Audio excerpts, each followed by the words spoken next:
اعوذ باللہ من الشیطان الرجیم بسم اللہ الرحمن الرحیم۔ السلام علیکم میرے بھائیوں، بہنوں اور روحل وائس کے ساتھیوں، امید کرتا ہوں آپ سب خیریت سے ہوں گے۔ میرے عزیزو، کچھ واقعات، قصے اور کہانیاں ہماری زندگی میں شاید اسی وجہ سے آتی ہیں کہ ہم ان سے سبق حاصل کرتے رہیں۔ ایسی ایک کہانی آپ کی خدمت میں پیش کرتا ہوں، تو چلیے آگے بڑھتے ہیں۔ پرانے وقتوں کی بات ہے، کسی شہر میں ایک رئیس آدمی رہتا تھا۔ اللہ کا دیا ہوا سب کچھ اس کے پاس تھا۔ اللہ نے اس کو دولت، عزت، زمین، جائیداد، الغرض دنیا کی ہر نعمت سے نوازا تھا۔ ان سب کے باوجود رئیس ایک نیک، ایماندار اور خدا ترس انسان تھا۔ اپنی دولت کا بیشتر حصہ غریبوں، مسکینوں اور یتیموں پر خرچ کرتا۔ رئیس کا اکلوتا بیٹا تھا جو اپنے باپ کے بالکل برعکس تھا۔ وہ بڑا مغرور، گھمنڈی اور عیاش پسند تھا۔ رئیس اپنے بیٹے کو ہمیشہ سمجھاتا رہتا کہ بیٹا، دنیا کی مال و دولت پر تکبر مت کرو، مت بھولو کہ یہ دولت اللہ کی آزمائش ہے۔ اس لیے بیٹا، اس دولت میں غریبوں، مسکینوں اور یتیموں کا حصہ کرو، کیونکہ ایک دن ایسا آئے گا کہ یہ دولت اسی دنیا میں رہ جائے گی اور تیرے ساتھ جو چیز جائے گی وہ تیرا صرف کفن ہوگا۔ رئیس کے بیٹے پر دولت اور دنیا کی چاہت کا ایسا نشہ سوار تھا کہ اس پر باپ کی کوئی بھی بات اثر نہیں کرتی تھی۔ وقت گزرتا گیا اور ایک وقت ایسا آیا کہ رئیس سخت بیمار ہو گیا۔ کافی علاج معالجے کے بعد بھی صحت میں کوئی بہتری نہیں آئی اور نوبت یہاں تک پہنچی کہ رئیس مرگ کے بستر تک پہنچ گیا۔ ایک دن رئیس نے اپنے منشی کو بلایا اور اس کو ایک خط کا لفافہ تھمایا اور کہا کہ منشی، یہ خط کا لفافہ میرے بیٹے کو اس وقت دینا جب میرا جنازہ قبرستان میں رکھا جائے۔ منشی نے حکم کی تعمیل کی۔ اپنی موت سے کچھ دیر پہلے رئیس نے اپنے بیٹے کو بلایا اور کہا کہ بیٹا، مرنے سے پہلے میری ایک آخری خواہش ہے کہ جب میں مر جاؤں تو مجھے میرے پرانے موزے پہنا کر دفن کرنا۔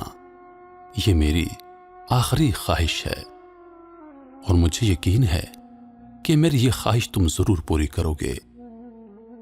باپ نے بیٹے سے وعدہ لیا۔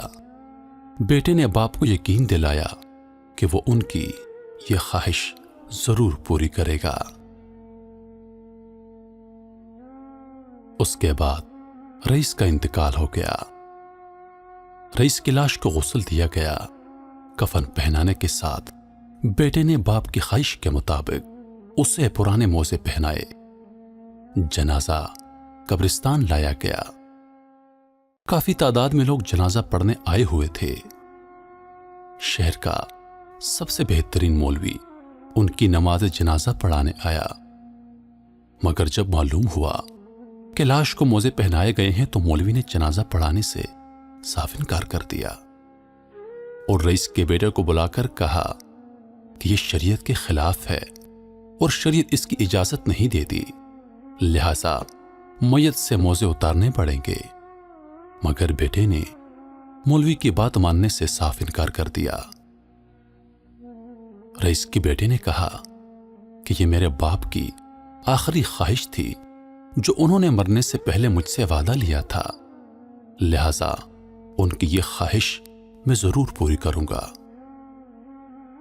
اب قبرستان میں ایک مسئلہ بن گیا۔ سبھی لوگ رئیس کے بیٹے کو سمجھا رہے تھے، مگر وہ کسی کی بات نہیں مان رہا تھا۔ اس نے شہر کے بڑے بڑے علماء کرام سے رجوع کیا اور ان کو روپے پیسوں کی لالچ دی کہ وہ یہ جنازہ پڑھائیں، مگر شہر کے کسی بھی عالم نے اس کی بات نہیں مانی۔ ہر ایک نے یہی کہا کہ یہ شریعت کے بالکل خلاف ہے، مردے کے ساتھ سوائے کفن کے کوئی چیز نہیں جا سکتی۔ قبرستان میں لوگوں اور علماء کرام کا ہجوم جمع ہو گیا۔ ہر ایک حیران تھا کہ رئیس نے یہ کیسی وصیت کی ہے۔